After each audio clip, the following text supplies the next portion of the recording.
Hello everyone. तो आज हम इस क्वेश्चन को सॉल्व करेंगे। इसका एग्जैक्ट आंसर क्या है और अगर आप इस तरह के क्वेश्चन फ्यूचर में देखते हो तो आप कैसे सॉल्व कर सकते हो। देखिए, इसको सॉल्व करना कोई बड़ी बात नहीं है, ये सिंपल हम सॉल्व कर सकते हैं। लेकिन एक दिमाग में क्वेश्चन आता है कभी कभी। ओके, इसको हम सिंपली बॉड मास जो होता है, बॉड मास, ओके, इसको लगा के हम सॉल्व कर सकते हैं। ओके, लेकिन कभी कभी क्वेश्चन आता है, इस क्वेश्चन को आज हम समझेंगे क्या क्वेश्चन आता है। पहले क्वेश्चन को देखते हैं। तो कुछ लोग कभी कभी, मोस्टली हम इसको कैसे सॉल्व करते हैं।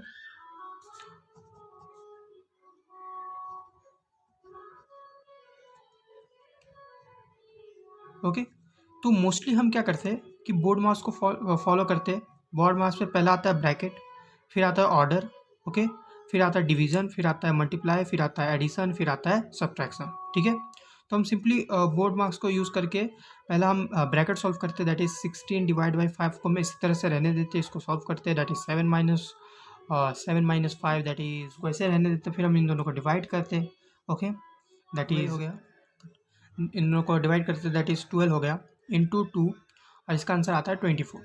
ओके, ये हम नॉर्मली करते हैं और जो सही है, ये क्या है, सही है, दिस इज करेक्ट। अगर आप कोई कैलकुलेटर भी यूज़ करोगे तो आपका आंसर 24 आएगा।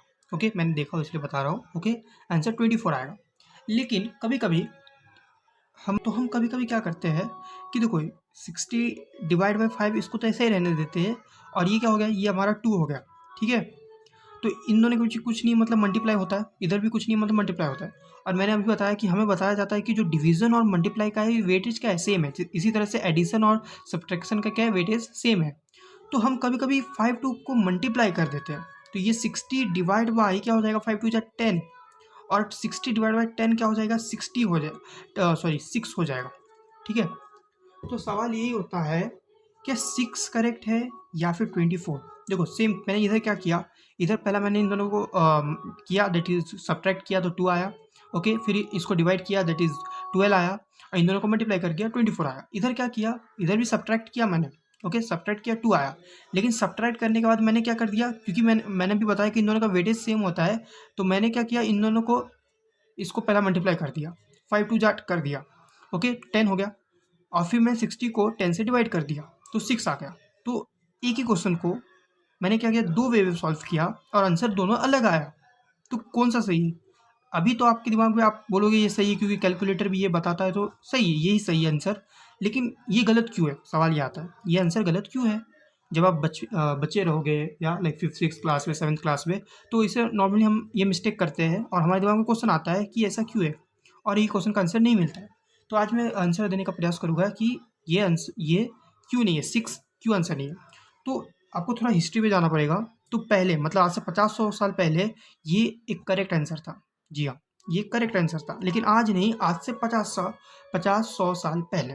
अभी जो सिस्टम है ये बदल दिया। जी हाँ, it's all depend on system, जो किस तरह से सिस्टम चलता है। तो पहले जो सिस्टम था इसमें वैलिड था, ये जी हाँ, इसमें वैलिड था, और इसमें ये आंसर सही भी था। अगर आप पुराने कैलकुलेटर उठा के देखोगे, पुराने मतलब लिटरली पुराने, ओके, ऐसा नहीं कि 10 साल पुराना, 20 साल, कम से कम 100-200 साल पुराना, जो मोस्टली अवेलेबल नहीं रहता, लेकिन अगर अवेलेबल है और इसमें आप अगर ये डेटा डाल के देखोगे, तो मोस्ट ऑफ द चांस है कि ये आंसर आ सकता है, 6 भी आ सकता है। क्यों? क्योंकि पहले पहले क्यों? क्योंकि पहले का जो सिस्टम था थोड़ा अलग था। देखो, इसको हम किस तरह से रिप्रेजेंट करते थे, आप समझो। इसको हम थोड़ा अलग वे में रिप्रेजेंट करते। पहले क्या होता था कि इसका जो इम्पोर्टेंस था, इस सिंबल का, ये कुछ थोड़ा अलग रहता था। कैसे, मैं समझाता हूँ। तो देखो, पहले भी लोग क्या करते थे, इसको ऐसा लिखते, ओके, 5, पहला तो ब्रैकेट सॉल्व होगा, ओके, तो ये होता 2। अब देखो खेल कैसा चेंज होता है। अभी हम क्या करते हैं कि इन दोनों को डिवाइड करते हैं, मल्टीप्लाई करते हैं, 24 आ गया। और जो हमारा कैलकुलेटर रहता है, जो मॉडर्न, जो ये एक्सेप्ट करता है ये आंसर करेक्ट है अभी के अनुसार। Okay, this is correct answer, this is wrong answer. लेकिन पहले क्या होता था कि डिवाइड का है ना, महत्व थोड़ा अलग होता था। क्या महत्व होता था कि इस डिवाइड को हम, इसको हम नॉर्मली ऐसा लिखते थे बाई के फॉर्म में, और ये एक साथ देखो, ये डिवाइड है ना, तो इसके पहले वाला एक अलग टर्म और ये इसके बाद वाला एक अलग टर्म है, यानी ये पूरे नीचे आ जाएगा, और ये सिंबल ये लाइन से रिप्रेजेंट किया गया, और ये पूरे नीचे आ जाएगा, दैट इज 5 × 2।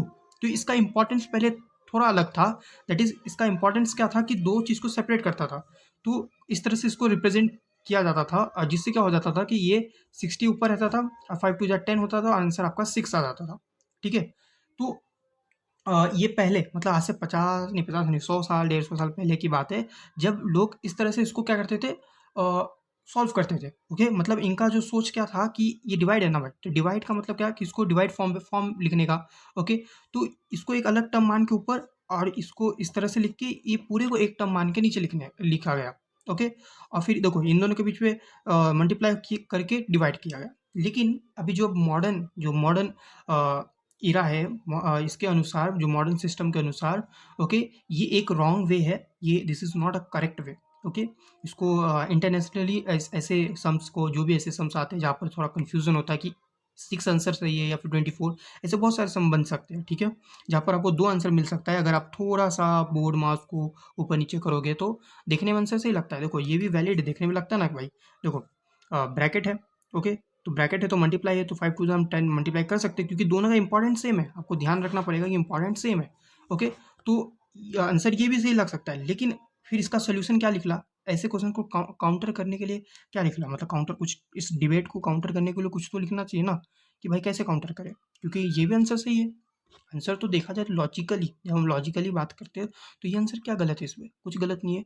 ओके, तो इसको काउंटर किस तरह से किया गया, तो काउंटर बहुत सिंपल से किया गया कि इंपॉर्टेंस किसको रहेगा, जो लेफ्ट वे में जाएगा इसका इंपॉर्टेंस रहेगा, जो पहला आएगा इसका इंपॉर्टेंस रहेगा। मतलब नहीं समझा? तो देखो अगर पहला डिवाइड आता है तो पहला डिवाइड का इंपॉर्टेंट रहेगा, अगर पहला मल्टीप्लाई आता है तो पहला मल्टीप्लाई का ऑर्डर रहेगा। ओके, लेफ्ट साइड से। ओके, तो लेफ्ट साइड से मतलब क्या, इस साइड से। ओके, तो ऐसे मतलब राइट वे। ओके, तो इस साइड से पहला क्या आएगा, पहला तो डिवाइड आएगा ना, तो इसलिए डिवाइड का इंपॉर्टेंस है। तो ये मॉडर्न जो सिस्टम है इसने भी कुछ इम्प्रूव किया गया।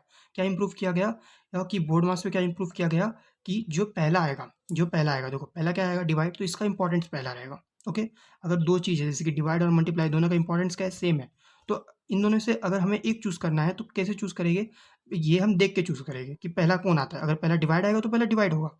ओके, अगर ये पहला डिवाइड आ रहा है तो ये डिवाइड करेगा, यानी हम 60 डिवाइड बाय 5 करेंगे, दैट इज़ 12। ओके, और फिर मल्टीप्लाई करके हम आंसर 24 लाएंगे। ठीक है, हम पहला मल्टीप्लाई नहीं कर सकते, क्यों नहीं कर सकते, ये आंसर गलत क्यों है?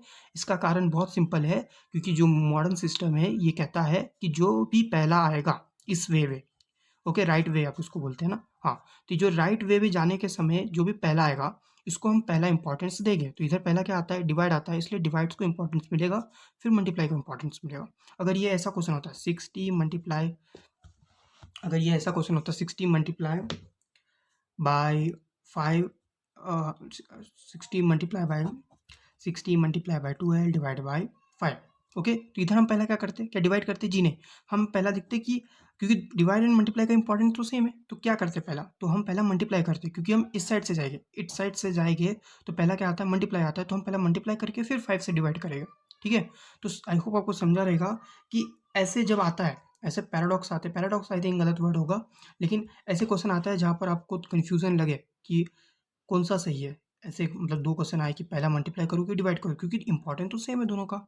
मल्टीप्लाई का भी जितना इंपॉर्टेंट इतना ही डिवाइड का इंपॉर्टेंट है। इन दोनों का important same for addition and subtraction, इन दोनों का इंपॉर्टेंट सेम है। तो पहला हम किसको चूज़ करें, डिवाइड को करें कि मल्टीप्लाई को करें? तो सिंपल है, आप इस वे में जाओगे, किस वे में जाओगे, इस वे में। ठीक है, और इस वे में जो पहला आएगा इसको आप चूज़ करोगे। अगर डिवाइड पहला आता है तो डिवाइड का इंपॉर्टेंस रहेगा, अगर मल्टीप्लाई आता है तो मल्टीप्लाई का इंपॉर्टेंस रहेगा। ठीक है, तो इसका आंसर 24 होगा अगर आप कैलकुलेटर भी डालोगे, क्योंकि कैलकुलेटर भी अभी कौन से सिस्टम में वे करता है, जो मॉडर्न सिस्टम है, दैट इज़ कि जो पहला आएगा इसको पहला तरह से आंसर निकालेंगे। ओके, तो आई होप आपको ये, आई नो कि ये कुछ मतलब था नहीं, सिंपल सा अंडरस्टैंडिंग था, लेकिन बहुत लोग को होता है कि कौन सा आंसर सही है, बहुत लोग को आ जाता है आंसर, लेकिन ये किसी से पूछ नहीं पाते क्योंकि उनको लगता है सिली सा डाउट है, लेकिन it is interesting. Okay, it is not silly, it is interesting to think कि ऐसा क्यों, 6 आंसर गलत क्यों है। और गलत है तो इसको रेक्टिफाई किस तरह से किया गया है, क्या रूल है। ओके, तो रूल जो है मैंने बता दिया, दैट इज़ कि इस वे में आप जाओगे और जिसको जो पहला आएगा इसको ज़्यादा इंपॉर्टेंस रहता है। ओके, बोर्ड मास ऐसे रहता है, पहला ब्रैकेट फिर ऑर्डर फिर डिवीजन मल्टीप्लाई, इन दोनों का इंपॉर्टेंस सेम रहता है, इन दोनों का इंपॉर्टेंस सेम रहता है। Okay, thank you.